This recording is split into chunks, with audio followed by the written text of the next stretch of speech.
What is up, Riftbound enjoyers? I just got back from the first Riftbound regional qualifier in Houston, Texas, and boy, that was a interesting weekend. In this video, I'm just going to quickly go over my experience going as a competitor, how I did in various events, and my overall thoughts on the experience. One thing that was interesting is that the venue had two separate lines for players to go in. One line was a special line for people who had the premium competitor pass. So people who got to buy tickets early and pay that extra $300. And lucky for me, I did get my hands on one of those premium competitor passes.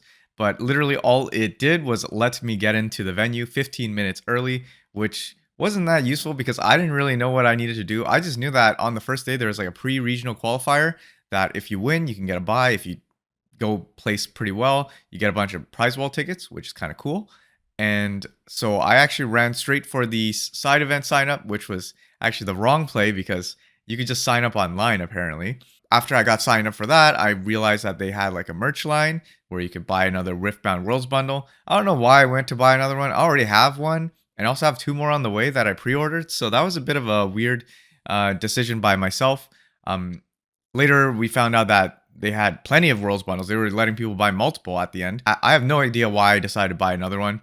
But during that time where I wasted buying all these useless things, I noticed that they had a few vendors. They had 4 vendors specifically. And those vendors were all selling Riftbound booster boxes at MSRP, which was a great deal considering that booster boxes are very hard to get. And I think right now the market price is at least double MSRP. So unfortunately, I griefed myself, stayed in line, waited in the merch booth for who knows how long. And then by the time I was done, all the booster boxes got sold out. And they got sold out for the whole weekend because apparently they weren't allowed, each of the vendors were not allowed to limit them on the first day. So basically a bunch of people went and just bought them out. Very unfortunate, but you know, it is what it is. On the first day, there was just one big event that I wanted to do, which was the pre-regional qualifier. I think it was a total of 500 something people. And this was a great way to practice. Unfortunately for me, the week coming up to Houston, I didn't really get any practice at all. I was mostly preparing for some of my future trips, especially because I'm going to the TFT Paris Open. So I really got no practice, with the exception of like maybe like a skirmish the weekend before.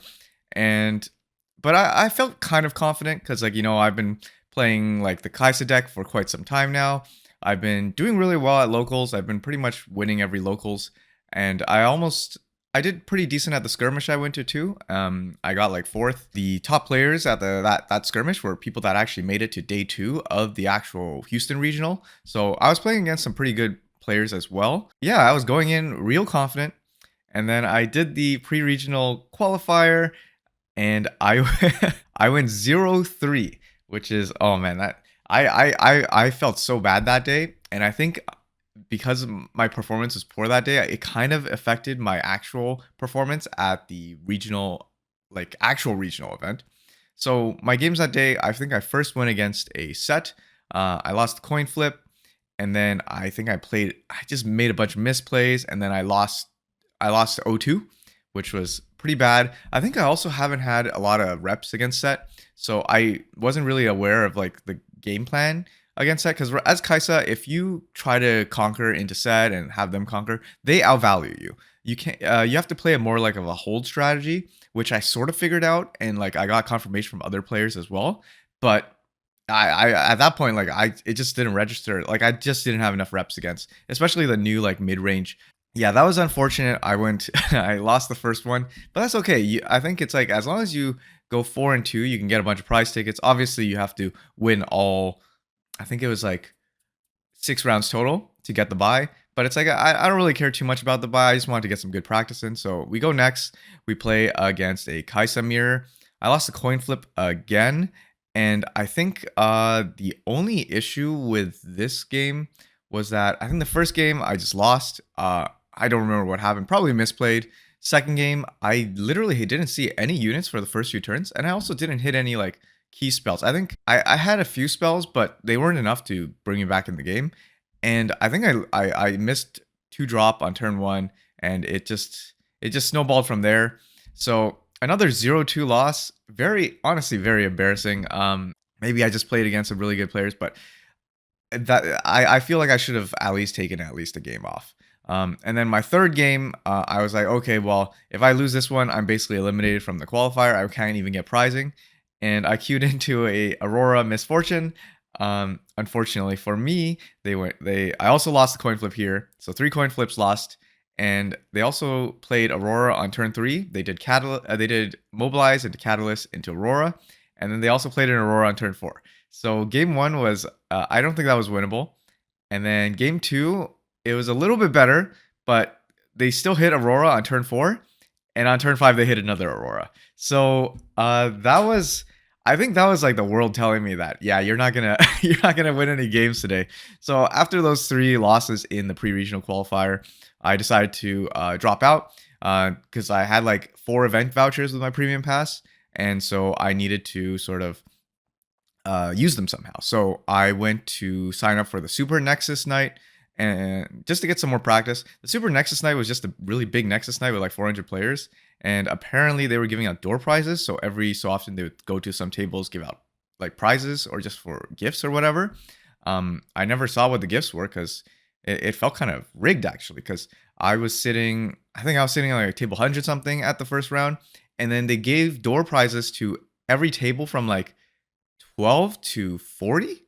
And then it was weird because it's like, this doesn't seem random at all. And then after I won my game, they gave all the door prizes to the tables at the very end. So it's like, why is it in blocks? Why is it not random? Anyway, so that's beyond the point. The Super Nexus night was also pretty casual. It was best of 1. So realistically, the practice I got there wasn't that amazing anyway. I did do well in the Super Nexus night, just probably because it was so casual anyway. My first game, I went against an Aurora MF. I won that one because my opponent just never hit Aurora. Wow, I guess that's the flip side of the previous Aurora game. And then my second game, I went up against a Leona, and I just drew all my falling stars. So that was a pretty easy game, easy win. My third game, I went into another MF Aurora, and they hit Aurora turn 3. That was a loss, unfortunately, but it is what it is. You can't really do much when they hit Aurora turn 3. And then my fourth game was against Master Yi Ramp, and then I think like they didn't have a turn 2 because there was like Obelisk, right? And they were going second. So I think they were hoping to play Chiana on turn 1, but they didn't have the orange rune. So they just had 4 greens, and then I think because of that, they lost so much tempo, and I won that one. So the Super Nexus night, it was like you get like a prize wall ticket per win. Pretty casual. 2 prize wall tickets. I think it's 2 prize wall tickets. So that's like 2 packs.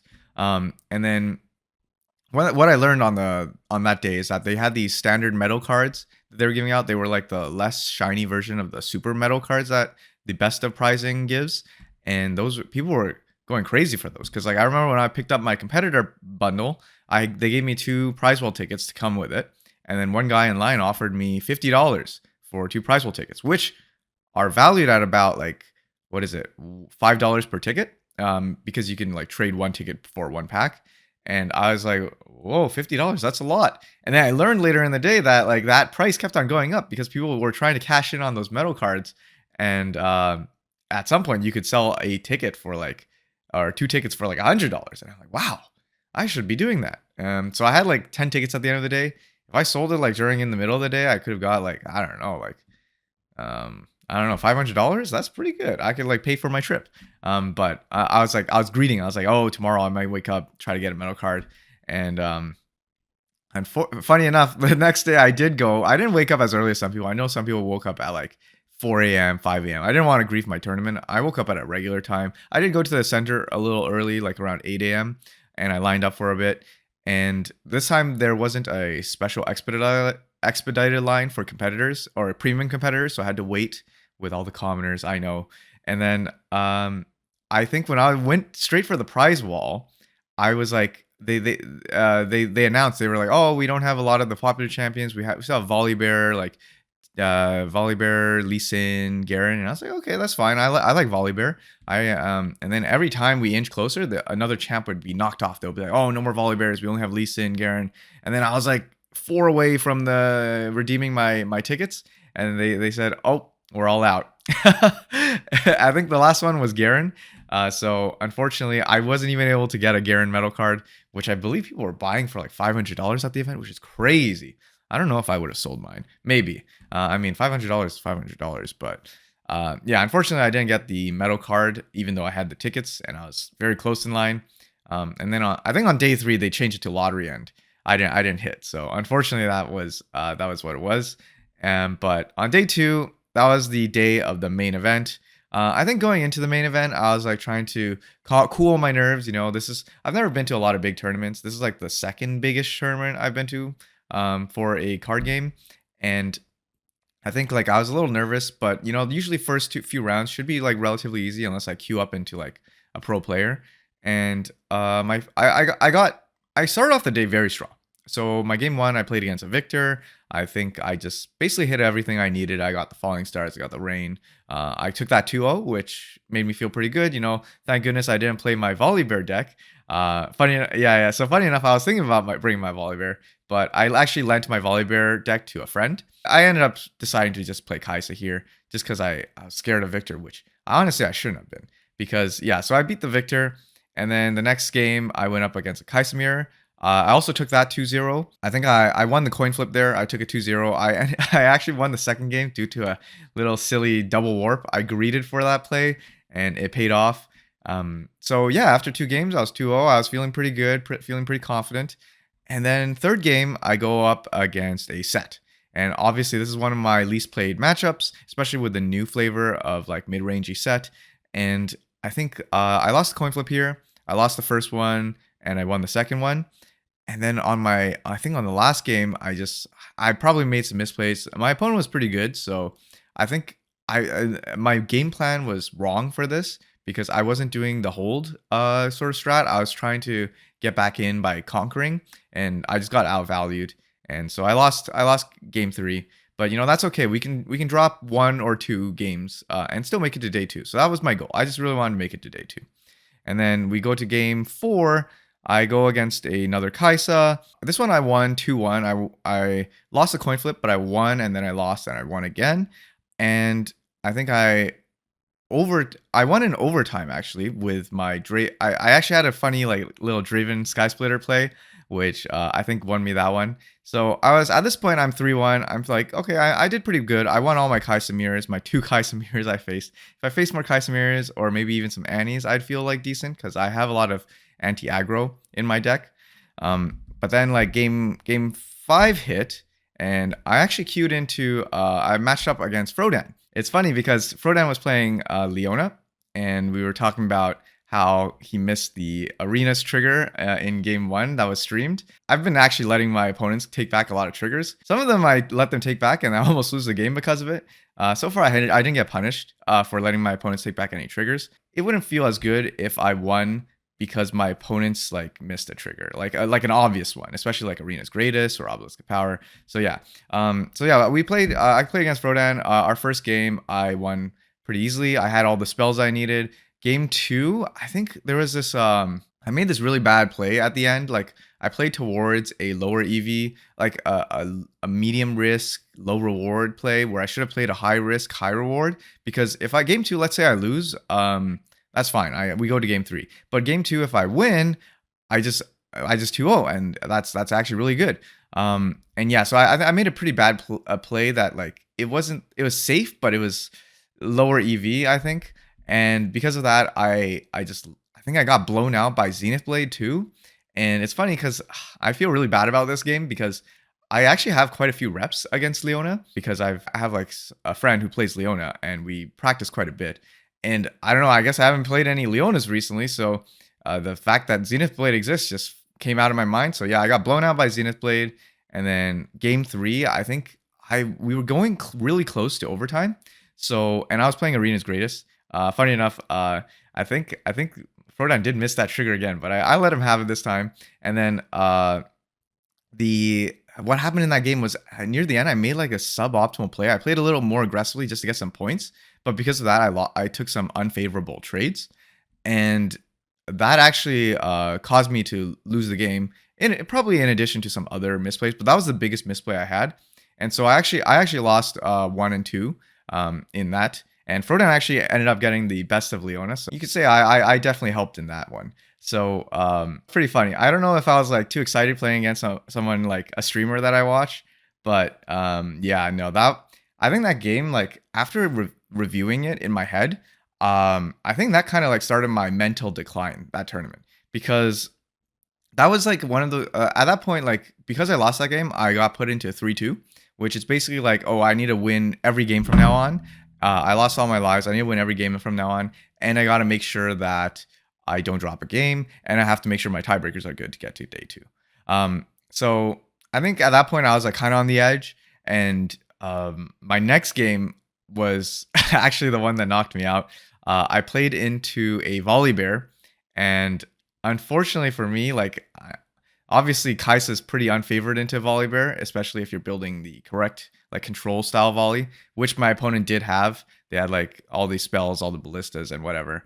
And yeah, I just sat down and it's like, no, I'm gonna lose to the deck that I should have been playing in this tournament. Yeah, and then unfortunately for me, my volley opponent did get the Aurora on the game 1.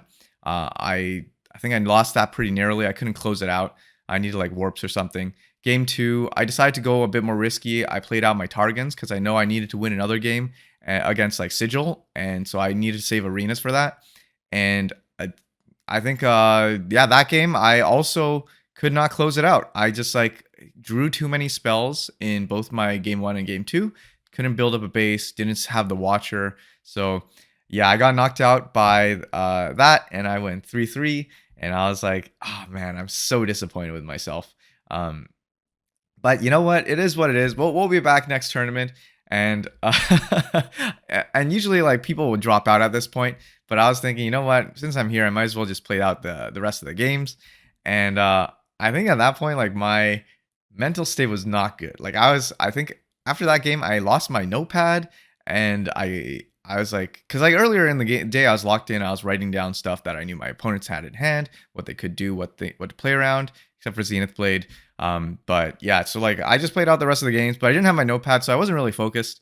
I think I dropped the game to a Jinx player, which was super winnable, but I just misplayed. I just had a really bad misplay on the game 3, and so I went 1-2.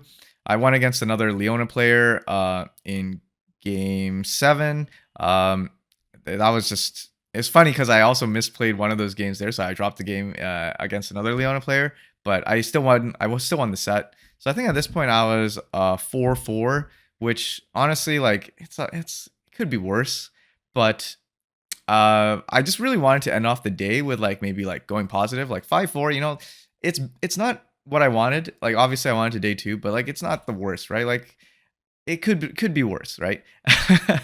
And then my last game, I played into a Kaisa, Kaisa Mirror. Funny enough, they also had a full Chinese Kaisa deck. So this was the only full Chinese Kaisa Mirror I played against, or full Chinese deck mirror that I played against all weekend. And this was probably one of the lowest roll Kaisa Mirror matches I've had. Game 1, I lost the coin flip. I missed the turn 1 play. That's okay. Usually there's, I think, yeah, I missed the turn 1 play, and I didn't have any spells in hand. Like I didn't have any usable spells on my opponent's turn, so they got super ahead in tempo. I was forced to play my Kaisa out turn 2, and I probably should have just left up 4 runes, even if I would waste them, because my Kaisa just got falling starred. I mean, I think that's one of those situations where like you could debate on like wasting those 4 runes or wasting the Kaisa. But I think playing the Kaisa is potentially higher EV. I think it depends on what my opponent mulligan. And at that point, I was like, last game of the day, I was not tracking mulligans. So yeah, played right into a falling star. And then it was still a close game, funny enough. I think we were at like 7 points. But, you know, I lost that one. Pretty bad start, but it's okay. We bounced back in the next one. Next game, I go first again. I missed 2 drop. And then I'm forced to play Kaisa out again in turn 2. And I was like, "You got the falling star?" And my opponent was like, "Yeah, I got the falling star." And yeah, that was a bad game. That was like just definitely the bottom variance of the luck. So in the end, I ended off the day being 4-5, which I'm a little embarrassed to be sharing that. I feel like this was a big reality check for me because it's like I've been winning so much, at least in local play. I was hoping to at least get like at least 5-4, 6-3, something like that, even if I didn't make day 2. But no, it was really disappointing. I was pretty shocked. And the funny thing is, the volley deck I lent to a friend, my friend actually did better than me, despite me watching some of his games like after I was done, and I was seeing him make so many misplays, and he still got a better score than me. I think his final score was 4-4-1, but I think he conceded the last game to give his opponent a chance at the best surprising. But yeah, no, like so technically he plays higher than me, and I'm just like, wait a minute, I should have been playing Volibear. But I think, to be honest, I think some of my matches, I just played poorly, and I also didn't hit a lot of the matchups I wanted to see. So I think there were a lot of Annies. I was hoping to hit some Annies, mainly because I do have some anti-aggro tech. Let me just pull up my Kaisa list here. So this is the list I brought over to Houston. Pretty similar to the list I used in some of my previous coaching videos. I'm now on Targans, but I still have Dreaming Tree, Arena's Greatest. We also haven't really changed much to a lot of the cantrips. I know I took out the Orb of Regret because I felt like it hurt too much, especially if you drew it in the mid to late game. So no more Orb of Regret. I'm on 3 Pouties just for those Kaiser mirrors. I'm on 3 Student, and I'm on 2 Rear Guard. So I'm at 8 2-drops, which is crazy considering how many times I missed my 2-drop that day. It's definitely more than 15%, that's for sure. Or was it? I actually don't know. I should have been tracking, but it's fine. Hey, and then I have 1 Smoke, 1 Seeker. I think if I expected more Annies, I probably would have played 2 Seeker, but I just wanted to be a little bit lean with those. I have 3 Hopefuls. I have 2 Sprite Mothers. Honestly, I'm not too much of a fan of Sprite Mother in main anymore, because I think in some of the games, like the D ramp kind of hurts, and it also plays into a Falling Star, which happened a few times. So yeah, Sprite Mother, I'm still a little iffy on it in main. Obviously, if there were more Annies, which I think there will be given that fact that Annie won, playing more sprites will be fine. And then I'm back to 3 Watcher because I just love having Watcher. It's just a solid body in the worst case.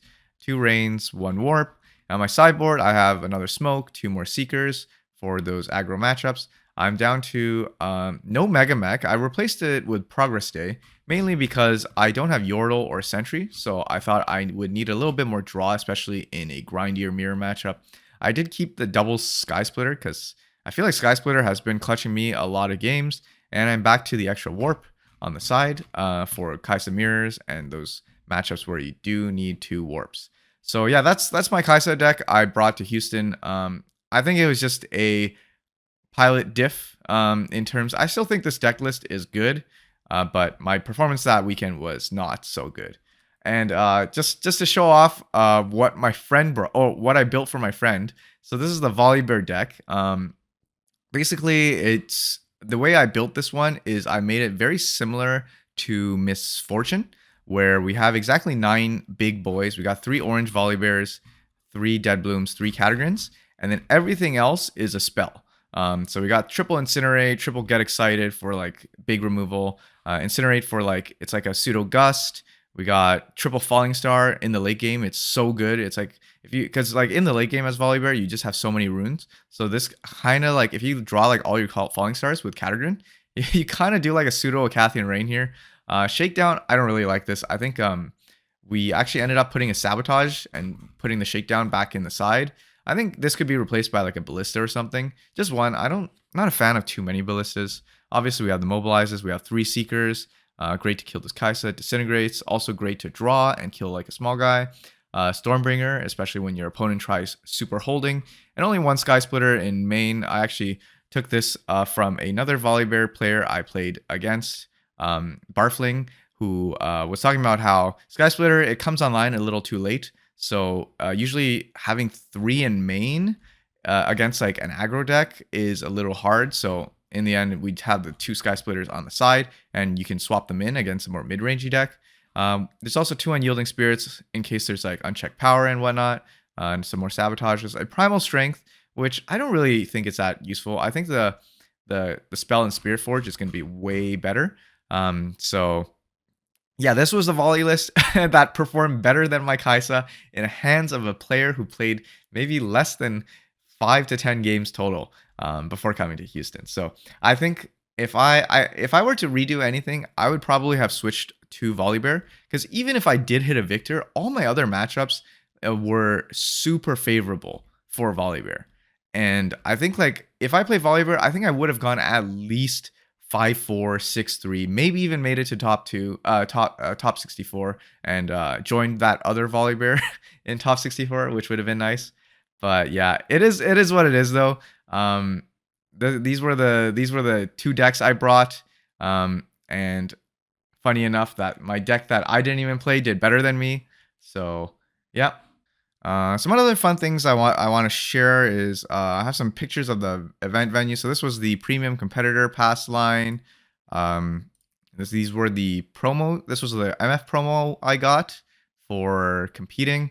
Honestly, it's kind of boring. All it has is that little ring at the bottom to show that it's a little promo card, and it doesn't even have like a stamp or anything. I like the Chinese ones. This was a picture of everyone in line for the premium competitor, which is a lot shorter because like around that corner it was basically the security. So this was a lot shorter than the other line. This was the opening area for the event. There's some random guy that snuck into my picture, but we'll be sharing that. There was also I think, oh, okay, there's some sound here. There's some wall with a bunch of cards. There were like Origins and Spirit Forge over there, and that was the merch line. Yep, yep. And what else? So these were the tables before people sat down. I think. What else do we have? This was the line for the merch that I got stuck in. I think there's one point where these people in line were like, "Hey, you should go get a booster box before it runs out." So they held my space in line when I went to go grab one, and I was literally 2 people away from getting a booster box at MSRP. But it is what it is. Um, yeah, they had a lot of like Riot Games merch stuff. I think most people just came for the Worlds bundle. I also got a Houston pin here. They also gave you like a little 10% discount for all competitors. And this was the contents of the Worlds bundle, that the English one, of course, that you can see in a display. Here you can see a bunch of like chibi figurines and whatnot. This Spirit Blossom standees are pretty cool. I feel like I might have wanted some. And here were the holographic metal cards for the best of. So like you see all of them. There were some Spirit Forged sort of promos, or just Spirit Forged product here as well. Some big figurines, Star Guardian, KDA. And this was the display for the English Arcane set, which it looks the same, but the UI is a little bit different from the Chinese. They use the new UI. This was a picture I took of the winner Miss Fortune champion promo. Pretty cool. It comes in a little like slab, which is quite nice. And this is what I got.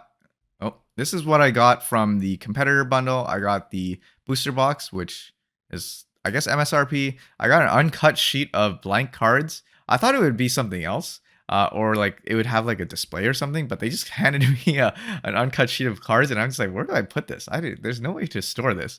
And then they gave me a certificate of authenticity, which is just a piece of paper with a Sharpie written number 214. I was a little underwhelmed by this, but you know what? I guess it's a cool memento. And at the bottom, we got the regional qualifier Misfortune mat for premium competitors. And then they gave me 2 prize tickets on the side. Here's a display of all the Origins cards. I think they also had one for the Spirit Forged. And I think, yeah, this was like the main entrance area. Yeah, that was pretty much it for my Houston experience. I think it was a great time. I'm definitely gonna try to go to the one in Vegas. I'm still thinking about the one in Bologna, but I think for the next time I go to one of these big tournaments, I'm just gonna play a deck that's a little bit easier to play. If I make a misplay, I'm gonna be making more misplays afterwards, because I'm gonna like keep thinking about those first misplays. Obviously, I think this is something I need to like sort of practice by going to more tournaments, because I think it's more of a mental thing. Like, maybe it's better if I start out with an easier deck and play from there. But I know like in the first big tournament I went to for Pokemon, I did play like a pretty difficult deck and I still did pretty well. But I think the only difference is that I had like 1,000 like online reps on that deck versus this where I've only played like so many in-person games and like some like tabletop sim games. So I think the amount of practice I had for this tournament was very different from the other one I went to. So hopefully like I'll need to figure out a study plan on how I can improve and do better. Hopefully get very close to that. I think my goal is still to day 2 one of these tournaments. I think this summarizes my Houston experience. And let me know what you think in the comments below. And as usual, thanks for watching.